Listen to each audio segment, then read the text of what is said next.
Good morning. We are going to talk about Lucy's other half today, Mr. Desi Arnaz. Yes, Desi Arnaz was the first husband of Lucille Ball. Gary Morton was her second husband, and we all know. Did you know Gary Morton married Ava Gabor after Lucy passed? But they only stayed married a couple months. Anyway, about Desi. Desi was born in Santiago, Cuba. Desiderio Diacha Arnaz was his birth name. And he came from a very, very wealthy family, very popular family. His father, I believe, was the mayor, and his uncle was the chief of police. And Desi Arnaz's mother was part of the founding partners of the Bacardi Rum Company. I didn't know that at first, but yes, Desi Arnaz's mother her family were the founding partners of the Bacardi Rum Company. So they were a very wealthy family. They didn't struggle the way Lucy's family did coming up. So, by 17, Desi had maids, horses, girls, you know. He didn't have paper routes and he didn't sell Jet magazines like the rest of us did. But at the age of 17, there was a young man by the name of Fulgencio Batista who led a revolution to overthrow the government in Cuba, in Santiago, Cuba. And they did. They burned down his family home, the mansion his family owned. They put his father in jail, which was very devastating to Desi, very devastating, because he was very, very close to his father. They're a very close family. Even though they were wealthy, they were still close people. Desi admired his dad, and when they put him in jail, it devastated him. He was 17 years old, and that's a hard time to lose your father. So Desi wanted to move to the United States, where some of his family had already came to live, so that he and his mother wouldn't be alone while his father was in jail. But mother said, no, I'm not leaving Santiago with my husband in jail. So, whatever it takes, whatever we have to do, I'm staying here while my husband is in jail, and until he's released, I will be here waiting for him. Well, Desi was not about to leave his mother in Santiago, Cuba, alone with his father in jail. So he stayed there, and with no money, no power. He had menial jobs like cleaning bird cages, things that he was not used to. I mean, this is a kid who came from wealth at 17 years old. He had speedboats, speed cars, maids, horses. To go from that to basically broke, is a sacrifice he made because he did not want to leave his mother in Santiago, Cuba, while his father was in jail. Okay, I'm with you on that one, sister. So, when the father finally got out of jail, he didn't want to leave Santiago. He still wanted to stay there. So, of course, mother stayed there too as well. But Desi was not having it. He's not a sit at home kind of let things happen kind of guy, right? So Desi moved to California because his great great grandfather, Don Manuel Arnaz, remember that name? Don Manuel Arnaz, Desi's great great grandfather, was also very wealthy. In the United States, he was very wealthy, not just in Santiago, Cuba. He had restored the wealth to the United States so that when the family did get together, they could move here with him. So Desi Arnaz's grandfather, Don Manuel Arnaz, started buying land in California so that he could restore the family wealth. And what better way to restore wealth but than to own property, even then. So Don Manuel Arnaz bought a strip of land that we're all very familiar with now, although it does not bear a name, Arnaz. It does not have a plaque or anything there for them. That strip of land right now is called the Miracle Mile.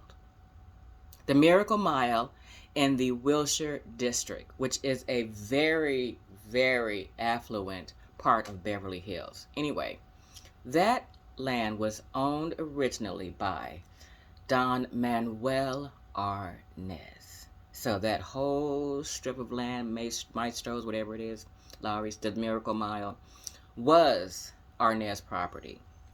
I'll tell you something else he owned, because some of you may be sitting there right now and maybe need to pay a rent check to Mr. Don Manuel.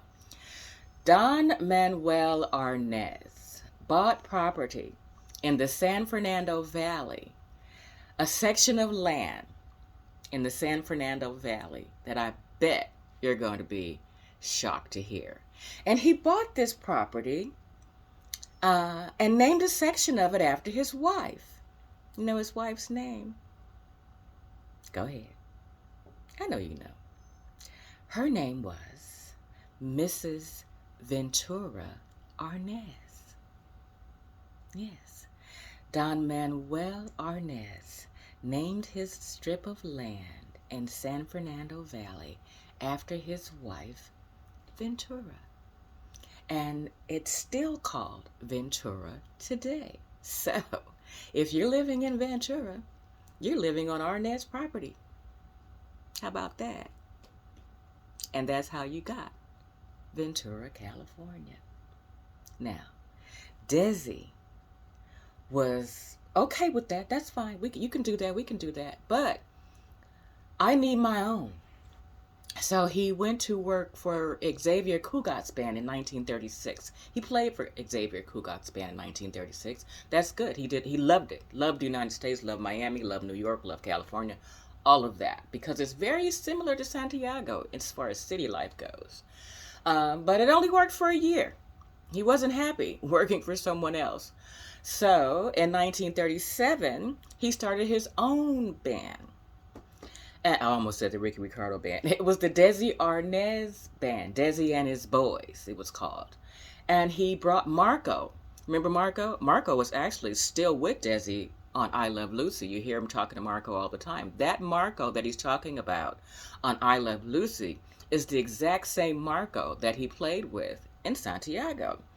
He called Marco here from Santiago, brought Marco here from Santiago, Cuba, to be in his band, Desi's Boys, and he sent him to the Juilliard School of Music. You're not just coming here to play, you're coming here to learn.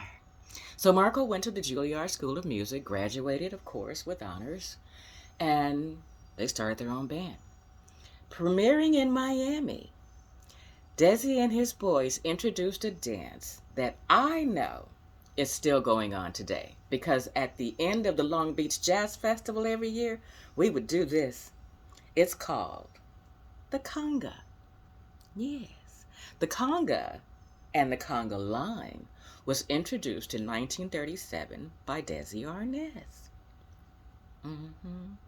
And yes, they're still doing it. Oh, I haven't been to the Long Beach Jazz Festival in a while, but I'm sure they're still doing it. It's the last thing we do before they close the show. So Desi moved, to Miami. His band was very successful. Very, very, very successful. And in the meantime, he met a man named Leonard Hart. And Leonard Hart was a producer who wanted Desi to venture out, and do movies. So he brought Desi to Hollywood. And for the movie Too Many Girls. What happened on that set? Come on, Lucy folks. That's when he met Lucille Ball. Yes, he met Lucille Ball. And even though Lucy was dating the director Hal Smith, I think his name was Hal Smith, but Desi was engaged. He was about to pop. He had popped the question. He was engaged with a wedding date set. I don't even know if Chick had bought her dress. But when he saw Lucy, all bets were off. So I'm sure out of all the fans, one fan they don't have is Miss Renee DeMarco, because she got left by Desi Arnaz when he met Lucille Ball. And from that union, we have so many triumphs, so many...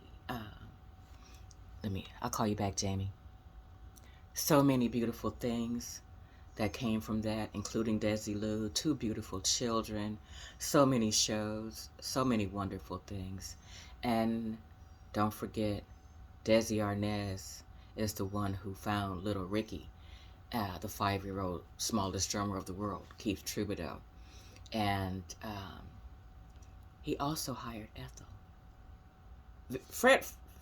William Frawley just called and asked for the job on the phone, and Desi was like, okay, fine. But Ethel was Desi's choice, and Desi alone. Ethel was actually born, I called her Ethel. Her name is Vivian Vance, Alva. I'm so Lucified. I get the names mixed up, so forgive me for that. Vivian Vance was born Vivian Roberta Jones. That was her birth name.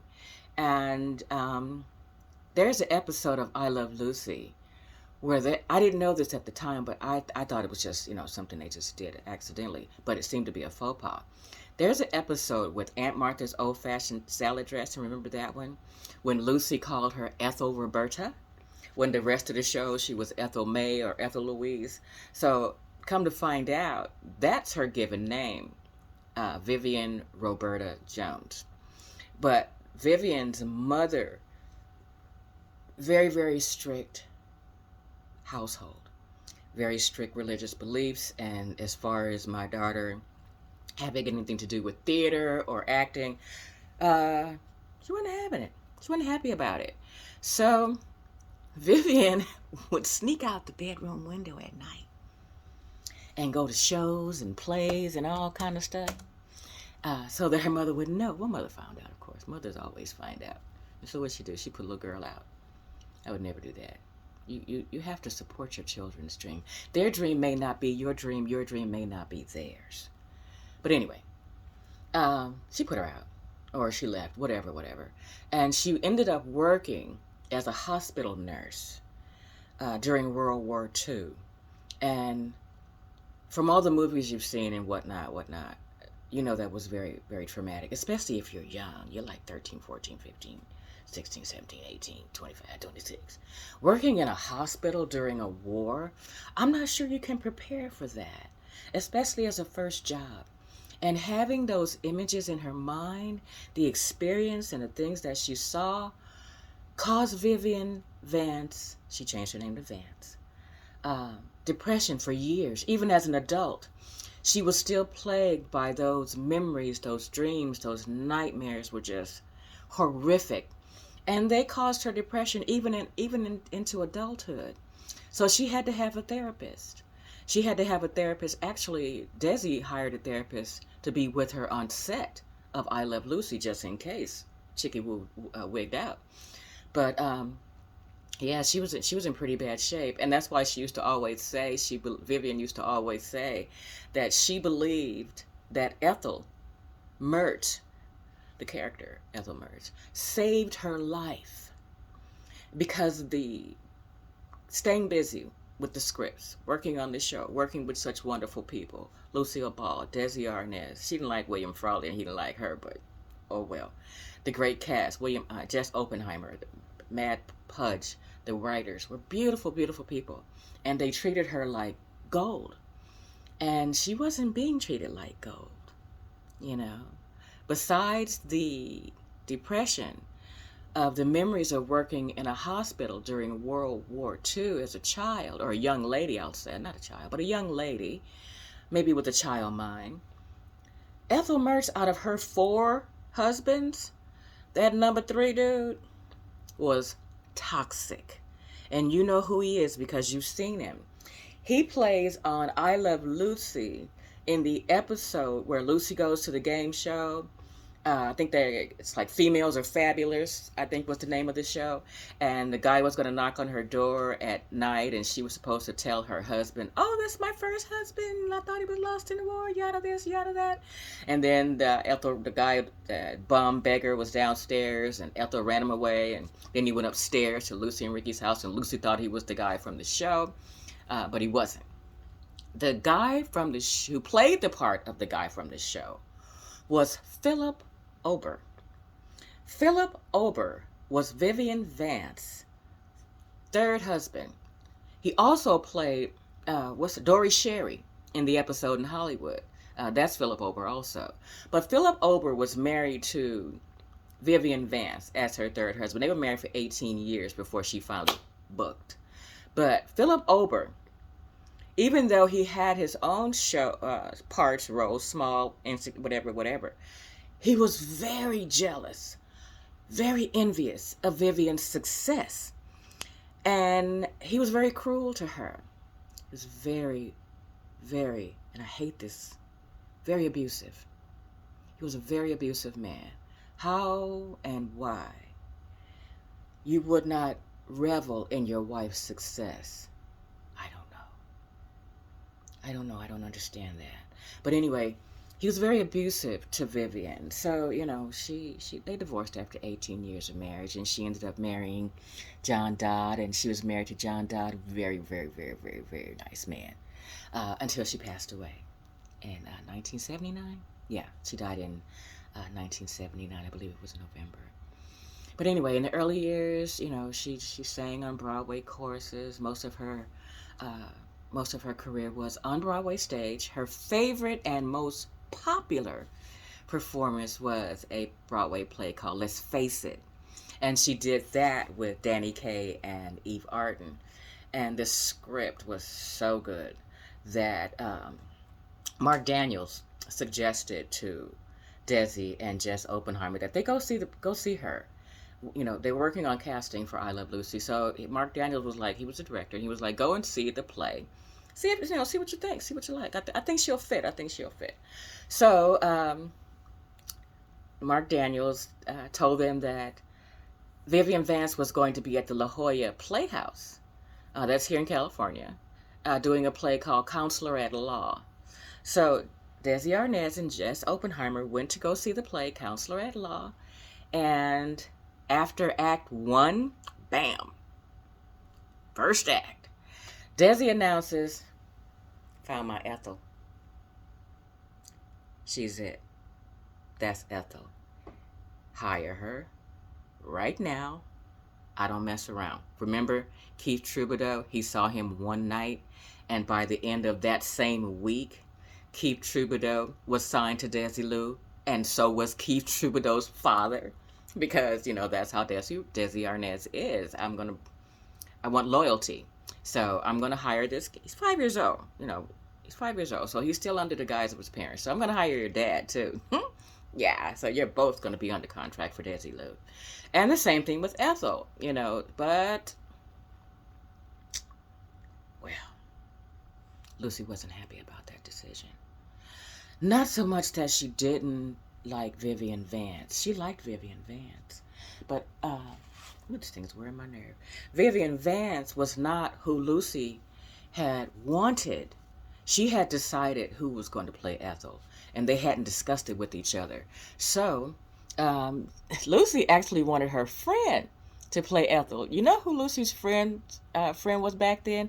You remember a show called Petticoat Junction? You remember Petticoat Junction. I'm not the only one who remember Petticoat Junction. Anyway, the mom, that's Lucy's friend. Her name was B. Benderet. I can't pronounce her last name, so I will not attempt. Benaderet.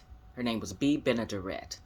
But the studio rejected B because at that time, B had some issues, some personal issues.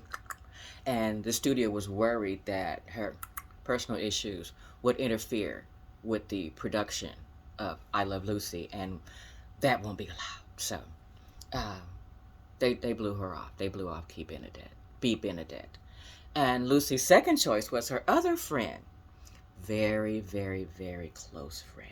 And this has really made Lucy angry because Desi Arnaz was not wavering from his choice of Vivian Vance for Ethel Mertz.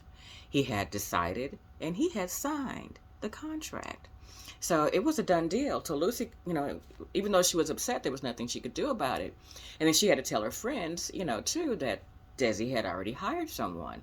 And so she told B. Benaderet, and then she had to tell her other close friend, Barbara Pepper.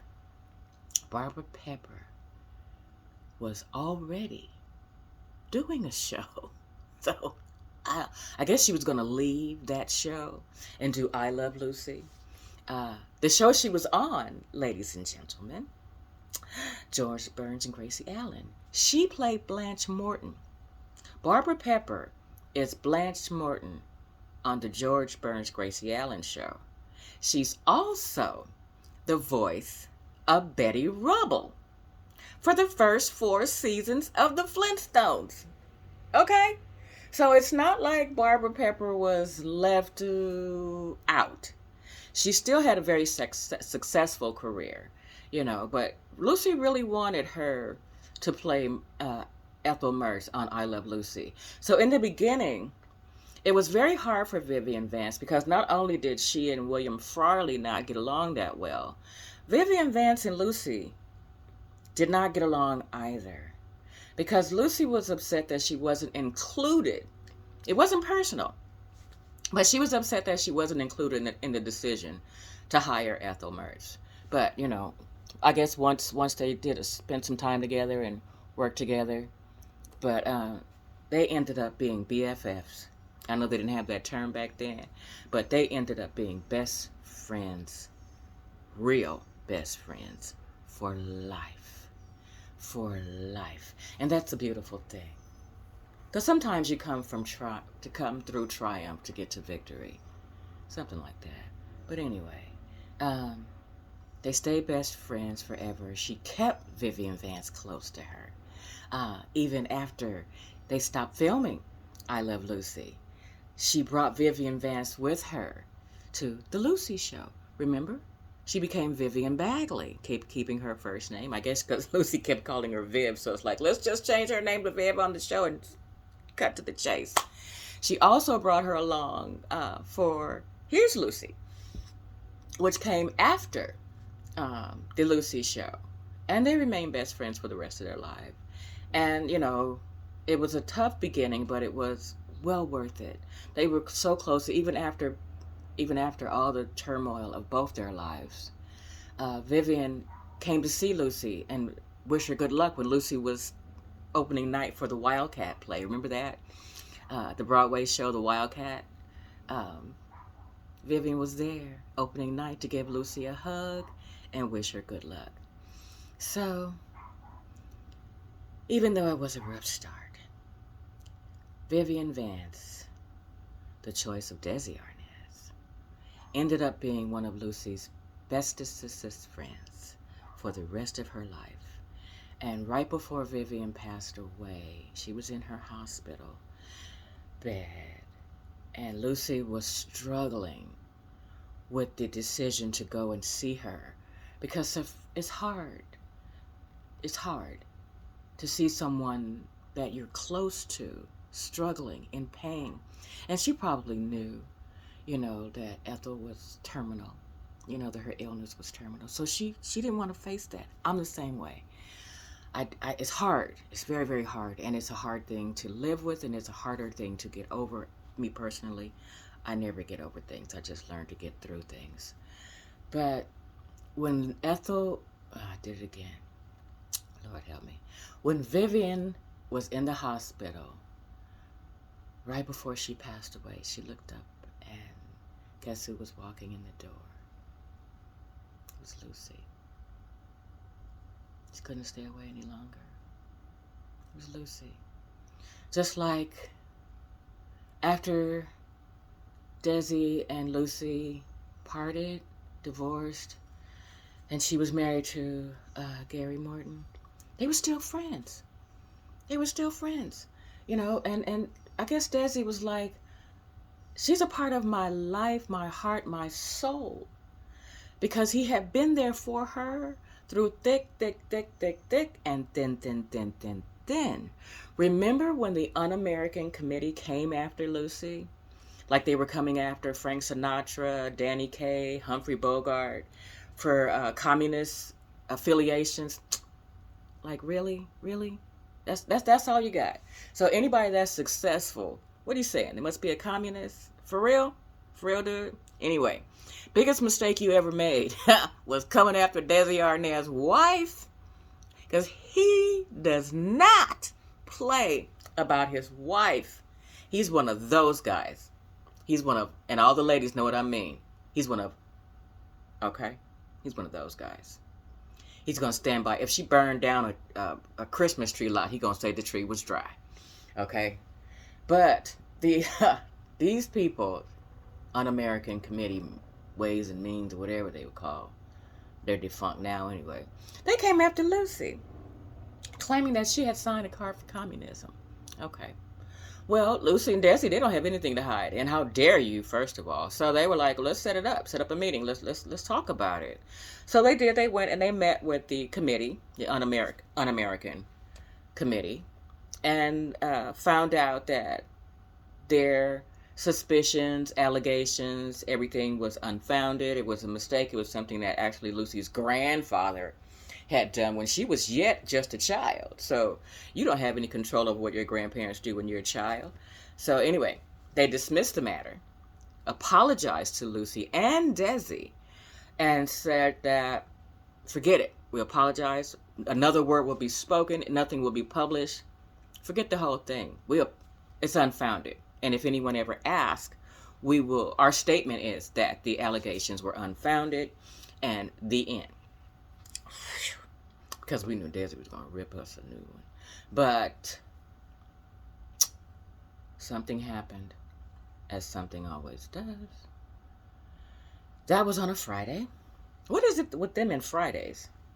So anyway, Sunday morning, sitting at the breakfast table, having my sausage and my fruit and my coffee and my juice. Open up the Herald Examiner and what does it say? Lucille Ball, a red, right across the front page of the Herald Examiner. See, a red is what they referred to in those days as communists. Lucille Ball, a red. Woo, honey, right across the front page of the Herald Examiner. Not just that. Remember that card that her grandfather had done with Lucy's name on it and the Communist Party? The Herald Examiner printed that card on the front page of the Herald Examiner. Woo-hoo. Now that was a different Desi. That morning. There won't be no more pancakes and sausage and grapefruit and coffee today. I'm furious.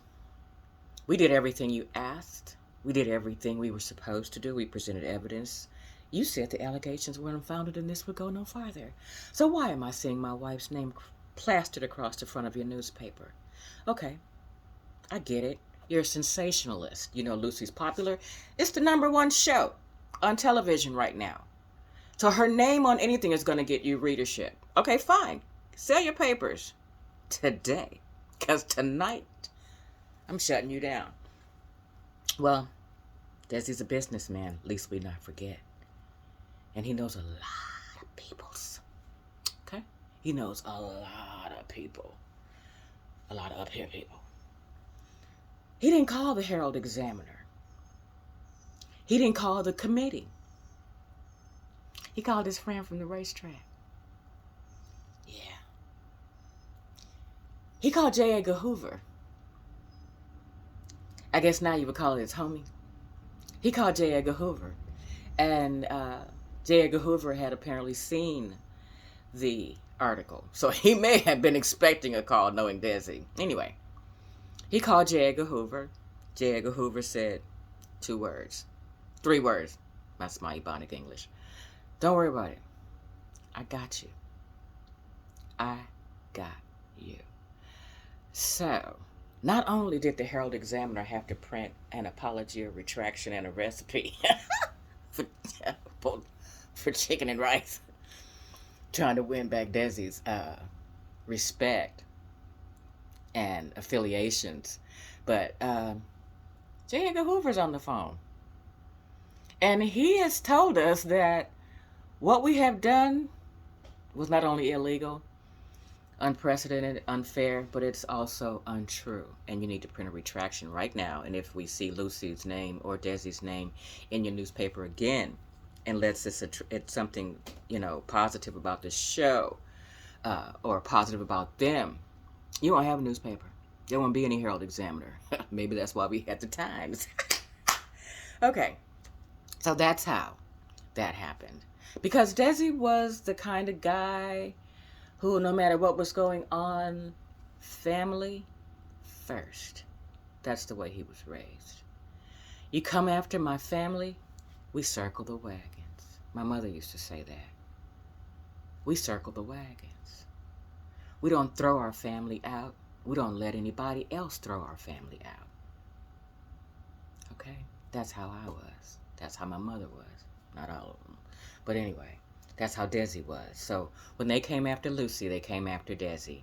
And he got it, he had to make his wife happy again. I mean, this is a comedy show. I can't have her crying, and you've ruined my breakfast. This is my Sunday morning. You have ruined my breakfast. So anyway, that's how and why.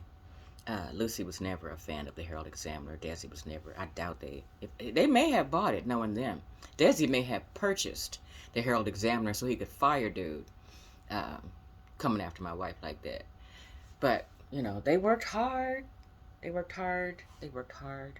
Desi had a lot on his plate trying to be the president or being the president of Desilu. Being a father, being a husband. It wasn't always, an easy job. He wasn't always successful at it. Nobody's perfect every day. But they ended up divorcing after 20 years of marriage. And it was a painful divorce because according to their daughter, the day that they divorced was the anniversary of the first day of production for I Love Lucy. So it was a bittersweet day. But even through their divorce, they stayed parents, so they stayed, kind of close. She was married to someone else, and he was married to someone else, or, I think he was with Linda by then. But anyway, they kept in touch on the phone and whatnot, and Desi started getting very, very sick, and their children were very concerned. And Lucy Arnaz, their daughter, knew that the one thing that would make her father better would be Lucy. Even though they were divorced, their daughter knew that the love that they shared and the love that they had for each other didn't get divorced. They divorced the marriage. They divorced the wedding. They did not divorce their children, and they did not divorce their hearts. So when Lucy saw the condition of her father, she became very concerned. She became very upset. And she got in touch with her mother. And she told her mother what was going on. And Lucy cried. She cried a lot. Because even though they were not together in marriage, they would always be together as friends. That's how they started. Most good marriages start as friends. They stay as friends. They stay friends even after they're lucky. But this particular day, is that somebody at my house? Okay, don't stop it if you haven't called first. It was bad. Desi was bad off. So Lucy called him. She did. She called him. By that time, they had been speaking quite, kind of frequently on the phone. But this particular day, Lucy Arnaz could tell Dad was in bad shape. So Lucy called. It was a very, very short conversation. I'm going to try to get through this without crying. Their last words between Desi Arnaz and Lucy Arnaz, Lucille Ball, her last words to him were, I love you. I love you, Desi. I love you.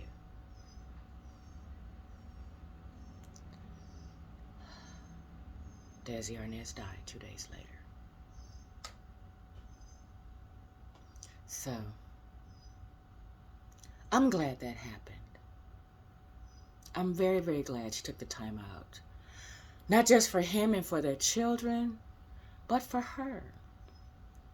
Being able to be there for him, to let him know that even in his last hours that the love was still there.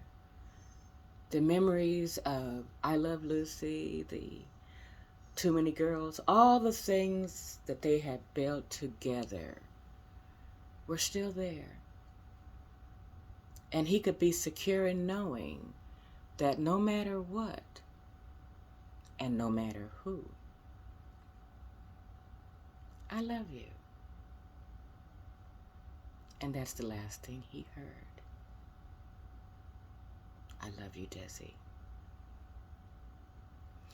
Okay.